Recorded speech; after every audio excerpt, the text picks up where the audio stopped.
ներկայացնում է Քաղաքի վրա իջել է երեկոն ու նստած եմ տանը ես մենակ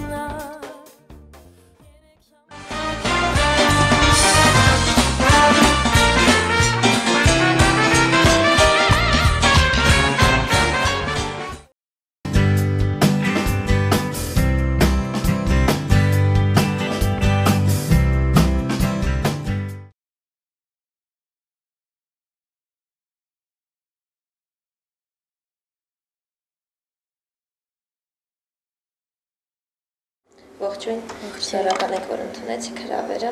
Դե ինչ, վերջապես լույս տեսավ ձեր առաջին սպասված ձայնասկավառակը, ինչն էր այդքան երկար ուշացման պատճառը։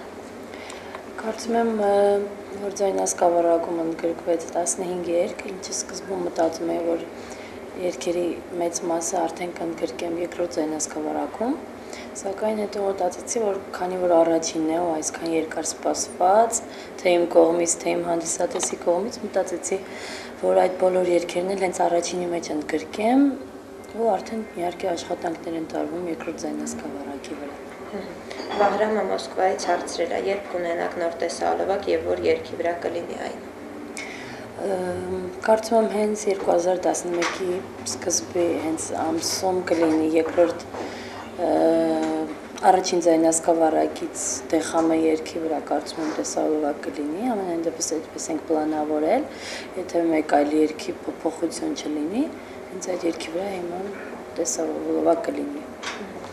Արսենը Երևանից հարցնում է, չեք մտածում մասշտաբային մենահամերգի մասին։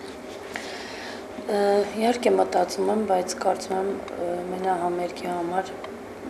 շատ բան է պահանջվում, սկսած ծախսերից, հետո նոր հետաքրքիր երգեր, դրա համար դեռևս չեմ պլանավորում, մտածում եմ, որ հենց այդ մենահամերգը մասշտաբային ու մեծ պետք է շատ հետաքրքիր կազմակերպված լինի։ Երբ ես հասկացել, որ երգն է քո ուղին։ Վաղուց էր մոտավորապես 5-6 տարի առաջ, որ դեռ եւս առաջին երգը չունեի դեռևս ինձ համար գրված, այդ ժամանակ արդեն զգացի ու հասկացա, որ ոչ, պետք է երգեմ ու երգն է իմ ուղին։ Այդպես հետագա աշխատանքներ, երգեր, առաջին երգ, որը որ շատ հաջողություններ ինձ բերեց, ոչ հետո ոչ հիմա երգը, ճիշտ է, հանդիսատեսի մոտ տպավորված է հեռանում եմ ես վերնագրով։ Մշտապես ես պատրաստվում զբաղվել երգով, թե սա ուղղակի ժամանակավոր հոբի է։ Չէ, հոբի չի, կարծում եմ Հռիփսիմե Հակոբյան երգ, այդ ամեն ինչը միասին է ու չեմ պատկերացնում առանց երգի ու ուղղակի հոբի չի։ Հոբի ավելի հետաքրքիր ուրիշ բաներ կլինեին, որտեղ ինքը համ ժամանակատար է ու ուղղակի չեմ զբաղվում երգով, այսինքն ուղղակի սիրած այսպիսի ինչ-որ զբաղմունք չի, այլ ես ինքս առանց երգի չեմ պատկերացնում ինձ։ Ինչպես ես վերաբերվում միջազգային մրցույթների եւ որոնց կցանկանայիր մասնակցել։ Միջազգային մրցույթներին ժամանակին ավելի այսպես ոգևորությամբ էի վերաբերվում, բայց հիմա այդպես չի, որ ասեմ, որ շատ ցավագին այսպես մտածում այս մրցույթին կցանկանայի մասնակցել, մանավանդ այն դեպքում, որ պրոդյուսերս առհասարակ չի սիրում այդ միջազգային մրցույթները ու ավելին ասեմ, վերջինի ժամանակ մեզ ճանապարհելուց այդ միջազգային մրցույթին Մոլդովա, որտեղ երկրորդ տեղ գրավեցի, ասում եմ, բայց կարող է միտքդ փոխես վերջի պահին, օդանավակայանում ինքը մտածում էր պետք է հրաժարվեին գնալուց, բայց իհարկե հաճելի է սիրում եմ միջազգային մրցույթների մասնակցել, մանավանդ այն դեպքում, որ արդեն քո ելույթից առաջ հայտարարում են Հայաստան, այդ ամենա, չգիտեմ, մեծ հաճույքներից մեկն է իմ համար, դրա համար սիրով, եթե առաջարկներ լինում են, մասնակցում եմ։ Անահիտը Երևանից հարցնում է, ինչ կարծիք ունես մեր այս տարվա Եվրատեսիլի մասնակցի ընտրության հետ կապված։ Շատ ուրախ եմ եմի համար, գիտեմ, որ շատ էր պատրաստվել անցած տարի մասնակցել, ինչ պատճառներով չմասնակցեց, այս տարի իհարկե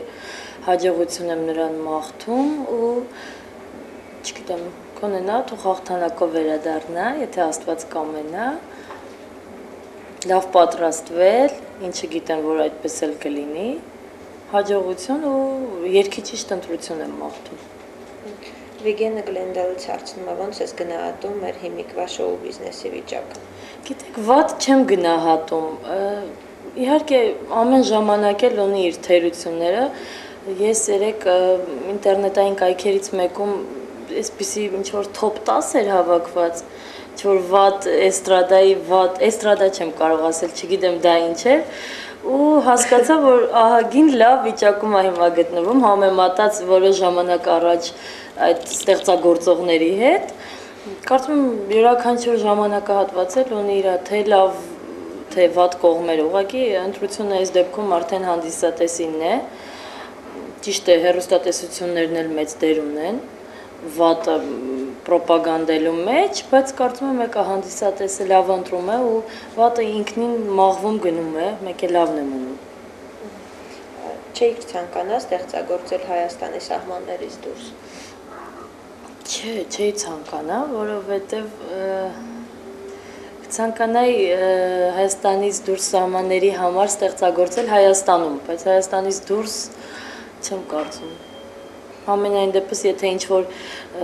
ժամանակով էլ ինչ-որ համերգներ կամ ինչ-որ պրոյեկտներ է լինում, որ Հայաստանից դուրս եմ լինում, չգիտեմ, այդ կարոտը միշտ կա ու կարծում եմ ամենաճիշտը այստեղ ստեղծագործելն է ու Հայաստանի համար ստեղծագործելն է։ Ինչքանով ես կարևորում քո կարիերան, պատրաստ ես այն թողնել հանուն ընտանիքի կամ սիրած էակի։ Շատ վտանգավոր հարց եք տալիս, որովհետև եթե ժամանակին հարցնեի, կասեի ոչ, պատրաստ չեմ կարիերան երբեք թողնել, բայց այսօր չեմ կարող այդպես պատասխանել, ուղղակի շատ կերազեմ, որպեսզի այդպիսի ընտրության առջև չկանգնեմ, որ կամ ընտանիք կամ կարիերա, բայց կարծում եմ ամենակարևոր բանը կնոջ կյանքում առհասարակ ընտանիք ունենալն է, լավ ընտանիք ամուր ընտանիք ունենալն է։ Իհարկե, ասում եմ նորից կերազեմ, որ համնա լինի համնա ու համատեղ եմ երկուսը, բայց ամենակարևորը կարծում եմ ընտանիք ունենալն է։ Ինչպես ես պատրաստվում ամանորին, սիրում ես առհասարակ այդ տոնը։ Փոքր ժամանակ շատ էի սիրում։ Հիմա այսպես ինչ-որ իմ կարծիքով կորցրել է շատ դեպքերում ամանոր ասվածը,